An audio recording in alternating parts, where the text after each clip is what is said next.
Hey, good day to you. This is Todd. I'm a regular dude walking in the Word as we are going through Leviticus. Today we are going, we're in episode 46. Let me ask you a question. I'm not going to ask you a question, I'm going to tell you a story. The other day, I'd been to this awesome hamburger place, and I told my wife how great this hamburger place was. I mean, I just got this burger, and it had like egg on it and stuff, and this cheese, and it was awesome. I'm telling you what, was an awesome burger place. I was telling my wife about it, and she goes, "Oh, that sounds so good. I'd love to have a hamburger from that place." I'm like, "Oh yeah, sure." And then I went there the next day, and I was to meet a client, and met the client there, and had a hamburger, the same hamburger, and it was good.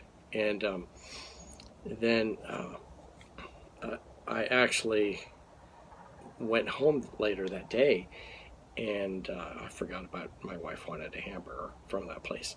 So she said, "Hey, you went to that hamburger place today?" And I'm like, "Yeah, I went to there." Yeah. And she goes, "Oh, I so wanted a hamburger from there." I'm like, then it hit me. I'm like, yes. Well, the day before, I had bought 2 hamburgers there because they were so good. And I took a bite out of the second one, and this one, it didn't taste as good as the first one. And so I left it on my dash, because I didn't really want it anymore, and because it didn't taste as good after I had the first one. So after talking with her, I ran out to the truck and got that hamburger, and it had been sitting on the dash for a little bit over a day. I took it and put it in the microwave, nuked it real good, and gave it to her. And she goes, "Oh, you just got this for me?" I'm like, "Not really. I got it yesterday, and it was sitting in my truck." And she was a little upset with me, okay? Because I didn't give the best that I had. I didn't give the best hamburger I had. The burger I got there, I got her some leftovers from the day before, okay? Was I showing love to my wife? Not at all. I was giving her whatever was left over, and it was really the trash. That hamburger should have went into the trash, but instead I salvaged it and gave it to her. And you're thinking, what kind of goofy retard are you that you have to that you do that? Well, the thing is, we do that a lot with our giving to God. God asks us to give, and we usually, not usually, but there's times where we give our trash. We're like, yeah, I don't need that piano anymore, and it's out of tune, and it's like 500 years old, and it's not even antique because it was trash 450 years ago. So I think we'll give it to the church. We'll give it to the church. I'm like, yeah, do they even need that piano? Did they use that piano? No, but we're just going to give it to the church and get rid of our trash onto the church. It talks about that today in Leviticus, in dealing with these sacrifices. And today I'm going to be reading from chapter 22 of Leviticus, verses 17 to 33. And it's unacceptable sacrifices. You weren't to just give God anything that you wanted to, okay? There were requirements, and some things were unacceptable, okay? Which, yes, once you read through it, you're like, yeah, that is unacceptable to give to God. Let me read here. This is Leviticus chapter 22, verses 17 to 33. The Lord said to Moses, "Speak to Aaron and his sons and to all my Israelites, and say to them, if any of you, whether an Israelite or foreigner residing in Israel, presents a gift for a burnt offering to the Lord, either to fulfill a vow or as a freewill offering, you must present a male without defect." Okay, very important, without defect, okay, "from the cattle, sheep, or goats, in order that it may be accepted on your behalf. Do not bring anything with a defect, because it will not be accepted on your behalf. When anyone brings from the herd or flock or a fellowship offering to the Lord to fulfill a special vow, or as a freewill offering, it must be without defect or blemish to be accepted." Verse 22, "Do not offer to the Lord the blind, the injured, or the maimed, or anything with warts or festering or running sores. Do not place any of these on the altar as a food offering presented to the Lord." Okay? you get the picture, okay? If you had a sheep that you were going to kill anyway because it had a broken leg, don't be bringing it to the temple to get rid of it. Or this one cow that has a patch over its eye because it was blinded because it ran into the thorns. Don't be giving that either, okay? Only to give the perfect sacrifices, okay? And when Jesus gave himself, he didn't give the leftovers, he gave of himself. So it's all a picture of Jesus here.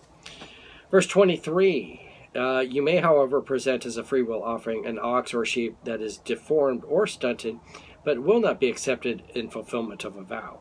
You must not offer to the Lord an animal whose testicles are bruised or crushed, torn or cut.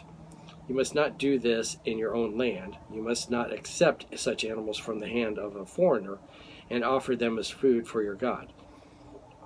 They will not be accepted on your behalf because they are deformed and have defects. The Lord said to Moses, when a calf or a lamb or a goat is born, it is to remain with its mother for 7 days. From the 8th day on, it will be accepted as a food offering presented to the Lord. Do not slaughter a cow or a sheep or its young on the same day. When you sacrifice a thank offering to the Lord, sacrifice it in such a way that it will be accepted on your behalf. It must be eaten that same day. Leave none of it till morning. I am the Lord. Verse 31, keep my commands and follow them. I am the Lord. Do not profane my holy name, for I must be acknowledged as holy by the Israelites. I am the Lord who made you holy and who brought you out of Egypt to be your God. I am the Lord. This talks about not giving defective animals, animals that you were going to get rid of anyway. You're like, if I want to have a perfect herd, I need to get rid of that animal and that animal and that animal. So let's just give it to God. No, God says that's not acceptable. Okay? He's saying this because ultimately Jesus was the perfect sacrifice. He didn't come here as an imperfect sacrifice. He was the perfect sacrifice. So it's all a picture of that. But keep in mind, verse 32, it says, do not profane my holy name, for I must be acknowledged as holy by the Israelites. I am the Lord who made you holy. These were supposed to be holy sacrifices, and when you gave something that was defective, not a good thing, okay? And it's not a good picture of Jesus, okay? So the big thing here is when you're giving to God, don't be giving your garbage. Give the best that you have to God, okay? If I'm, putting cabinets in the church, I'm going to, buy new cabinets to put in there, or a ministry. I'm going to buy the new cabinets and put in there, and to do that rather than something I got out of like a travel trailer that was being torn down, and like, here's some cabinets, this will work. No, give the best that you got to God. So that's all a message all of us need to do. I need to do that too.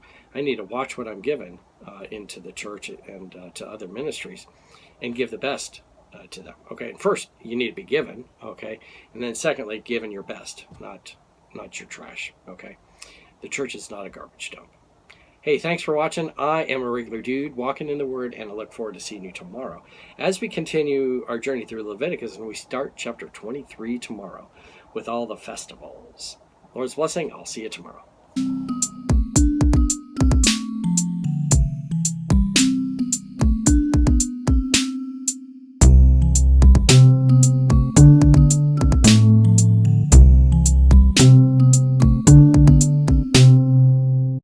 Hey, good day to you. This is Todd. I am a regular dude walking